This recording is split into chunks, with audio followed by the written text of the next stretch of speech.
मीरा का जन्म राजस्थान के एक छोटे से गांव में हुआ था। वह अपने पिता की इकलौती संतान थी। पिता राम नारायण कुम्हार थे, लेकिन उन्होंने मीरा को कलेक्टर बनाने का सपना देखा था। मीरा पढ़ाई में बहुत तेज थी। उसने राज्य स्तर पर छात्रवृत्ति जीती थी। गांव के ही एक संपन्न परिवार से मीरा का रिश्ता आया।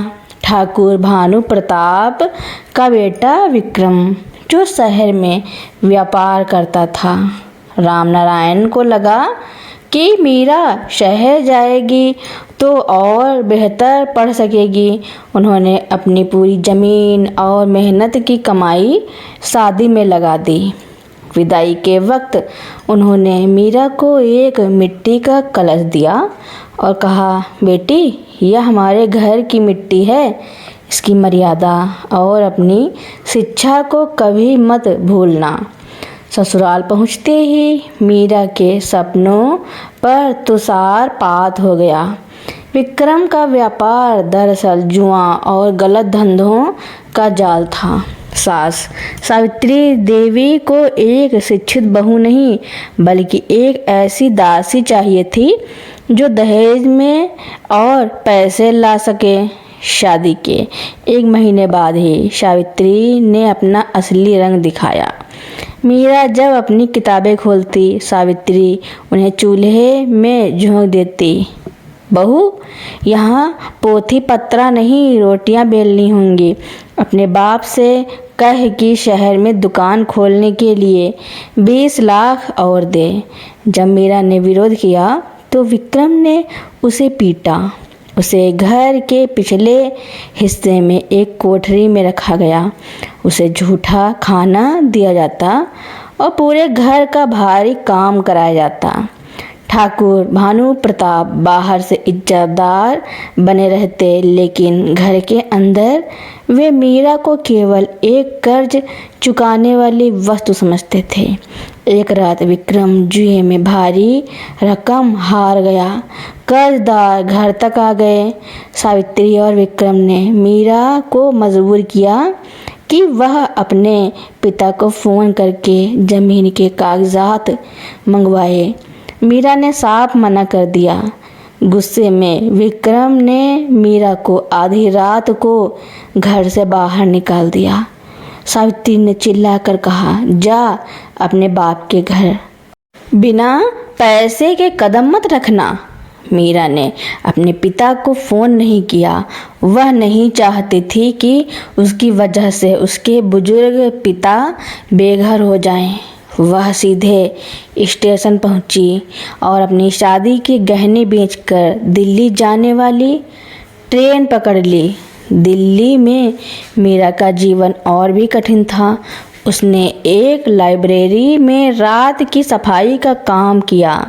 दिन में वह बच्चों को ट्यूशन पढ़ाती और खुद सिविल सेवा की तैयारी करती। कई बार उसने सिर्फ पानी पीकर दिन गुजारे।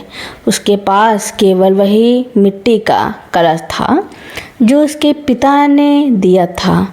वह उसे अपनी मेज़ पर रखती और उसे देखकर अपनी हिम्मत जुटाती।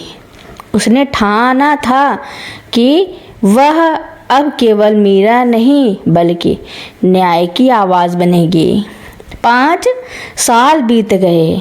विक्रम और उसका परिवार और भी लालची हो गया था। उन्होंने दूसरी शादी के बहाने एक और लड़की को प्रताड़ित करना शुरू किया था। इसी दौरान उस जिले में एक नई महिला आयकर अधिकारी की नियुक्ति हुई।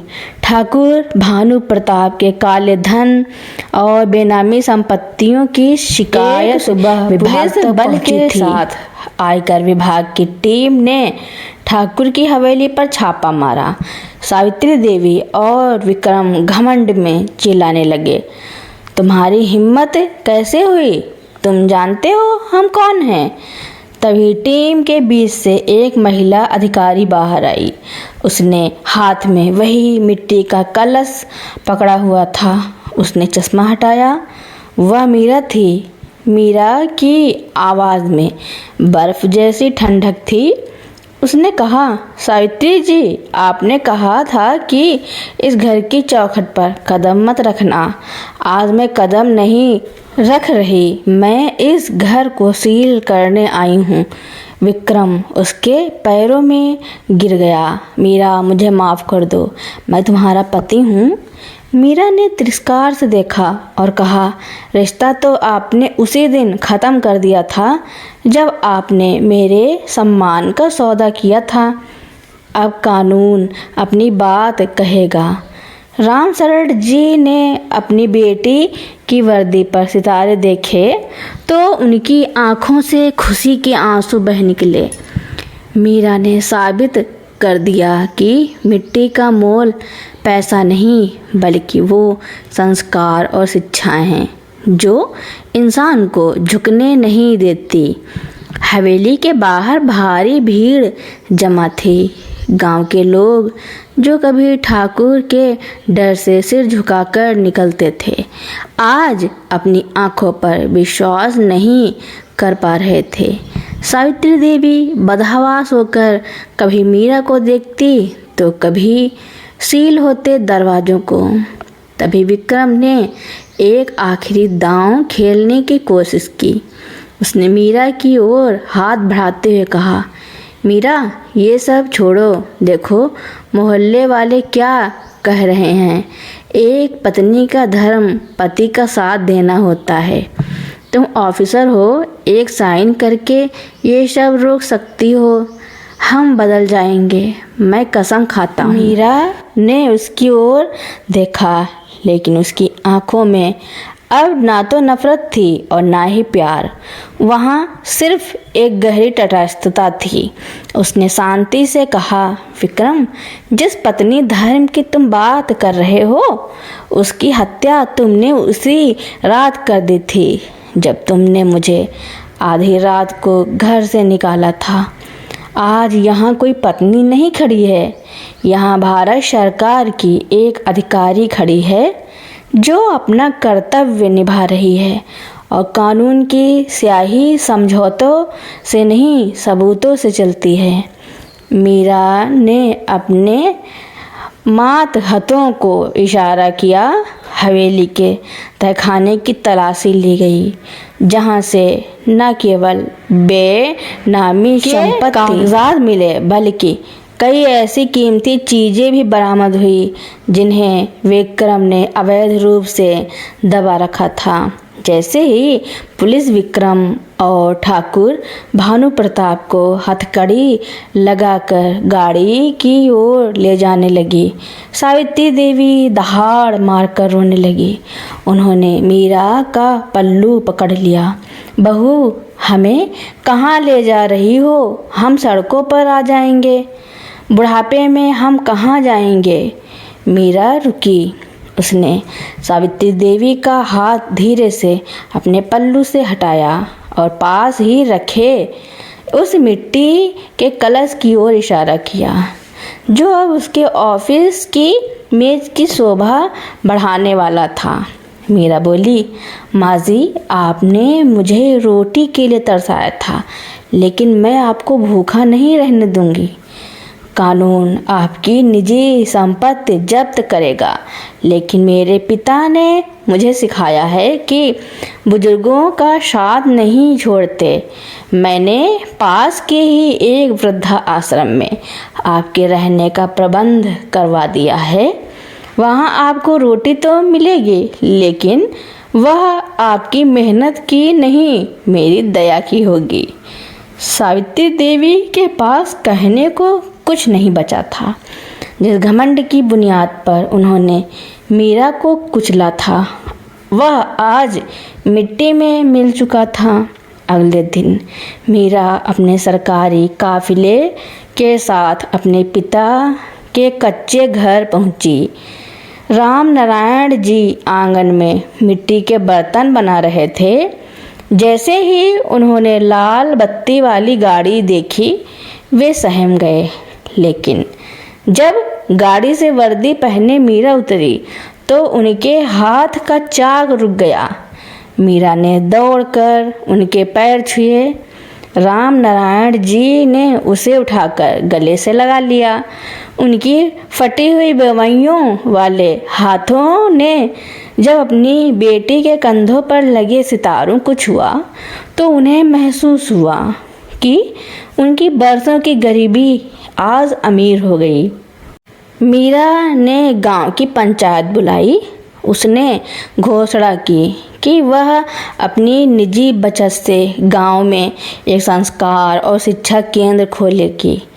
गांव की वही लड़कियां जिन्हें पहले पढ़ाई से रोका जाता था अब गर्व से मीरा की ओर देख रही थी।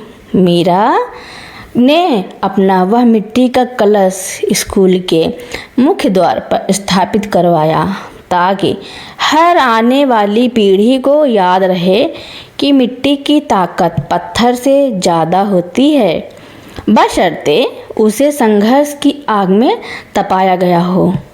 ठाकुर की हवेली अब एक सरकारी दफ्तर बन चुकी थी जहां न्याय होता था और मीरा की कलम अब उन हजारों मीरा के लिए चल रही थी जिनकी आवाज़ दबा दी गई थी। समय बीतता गया। मीरा की कहानी अब केवल उस जिले तक सीमित नहीं रही बल्कि पूरे राज्य के लिए एक मिसाल बन गई। लेकिन कहानी में एक नया मोड़ तब आया जब मीरा के सामने एक ऐसी चुनौती आई जिसने उसके पेशेवर और व्यक्तिगत जीवन के बीच की रेखा को और धुंधला कर दिया। मीरा अपने दफ्तर में बैठकर एक फाइल देख रही थी। तभी उसके सचिव ने सूचना दी कि एक महिला उनसे मिलना चाहती है। अंदर जो महिला आई उसे देखकर मीरा दंग रह गई। वह पल्लवी थी, वही लड़की जिससे विक्रम ने मीरा के जाने के बाद दूसरी शादी करने की कोशिश की थी। पल्लवी की हालत वैसी ही थी जैसी कभी मीरा की हुआ करती थी। उसकी आँखों के नीचे काले घेरे थे और हाथों पर चोट के निशान। उसने रोते हुए मीरा के सामने कुछ कागजात रखे। दीदी, मुझे पता है कि आपने ठाकुर परिवार को सजा दिलाई है, लेकिन विक्रम ने जेल जाने से पहले अपनी कुछ बेनामी संपत्तियां अपने एक दोस्त के नाम कर दी थी। अब वे लोग मुझे और मेरे छोटे बच्चे को घर से निकाल रहे हैं। मीरा का खून खौल उठा। उसे समझ आया कि विक्रम ने न केवल धोखाधड़ी की थी बल्कि जेल के अंदर से भी अपनी शतरंज की चालें चल रहा था। मीरा ने तय किया कि वह केवल सरकारी कार्रवाई तक सीमित नहीं रहेगी। उसने पल्लवी को अपने घर में पनाह दी और खुद मामले की तहकीकात में जुट गई। जांच के दौरान उसे पता चला कि विक्रम ने जेल के कुछ भ्रष्ट कर्मचारियों के साथ मिलकर एक छोटा सा रैकेट बना लिया है जिससे वह बाहर की संपत्तियों को नियंत्रित कर रहा है। मीरा ने एक सीक्रेट ऑपरेशन प्लान किया। उसने अपने विभाग के सबसे भरोसेमंद अधिकारियों की एक टीम बनाई। जब आधी रात को का वह दोस्त शहर छोड़ने की फिराक में था, मीरा ने उसे रंगे हाथों दबोच लिया। उसके पास से वह डायरी बरामद हुई जिसमें विक्रम के हर काले कारनामे का हिसाब था। अगले दिन मीरा खुद जेल पहुंची। सलाखों के पीछे विक्रम धूल और पसीने में लथपथ था। मीरा को देखकर उसने फिर से वही पुराना बेचारगी का नाटक शुरू किया। मीरा, देखो मेरी हालत, क्या तुम मुझे यहाँ मरते देखना चाहती हो? मीरा ने उसकी आंखों में आंखें डालकर कहा। विक्रम, तुम यहाँ अपनी हालत की वजह से नहीं, अपनी नीयत की वजह से हो। तुमने सोचा था कि तुम पल्लवी को बेसहारा छोड़ दोगे। तुम भूल गए कि अब इस जिले में कोई भी बेटी बेसहारा नहीं है। तुम्हारी सारी बेनामी संपत्तियां अब सरकार के कब्जे में हैं और उनका इस्तेमाल उन महिलाओं के कल्याण के लिए होगा जिन्हें तुमने और तुम्हारे परिवार ने प्रताड़ित किया है। की गई हवेली का एक हिस्सा शक्ति केंद्र में बदल दिया। पल्लवी को वहाँ का मैनेजर बनाया गया ताकि वह सम्मान के साथ अपना और अपने बच्चे का जीवन बिता सके। हवेली के जिस आंगन में कभी मीरा को अपमानित किया गया था, अब वहाँ गांव की औरतें सिलाई कढ़ाई और कंप्यूटर सिखाती थी। एक शाम मीरा अपने पिता के साथ उसी स्कूल के बरामदे में बैठी थी। राम नारायण जी ने मिट्टी का एक छोटा सा दिया बनाया और उसे जलाकर मीरा के हाथ में रख दिया। राम नारायण जी बोले, बेटी, मिट्टी जब आग में तपती है तभी वह ईंट बनती है और महल को सहारा देती है।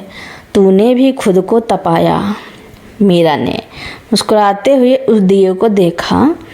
आज उसके पास पावर थी, पोजीशन थी और सम्मान भी, लेकिन सबसे बड़ी जीत यह थी कि उसने अपने अतीत के घाव को अपनी कमज़ोरी नहीं बल्कि अपनी सबसे बड़ी ताकत बना लिया था। अब वह केवल एक कलेक्टर नहीं थी, वह एक उम्मीद थी।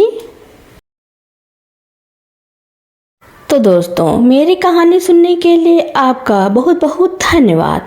ऐसी ही कहानियाँ सुनने के लिए मेरे चैनल को लाइक, कमेंट, शेयर, सब्सक्राइब एवं बेल आइकन का बटन दबाना ना भूलना ताकि मेरी नई नई कहानियाँ आप तक पहले ही पहुँचती रहें।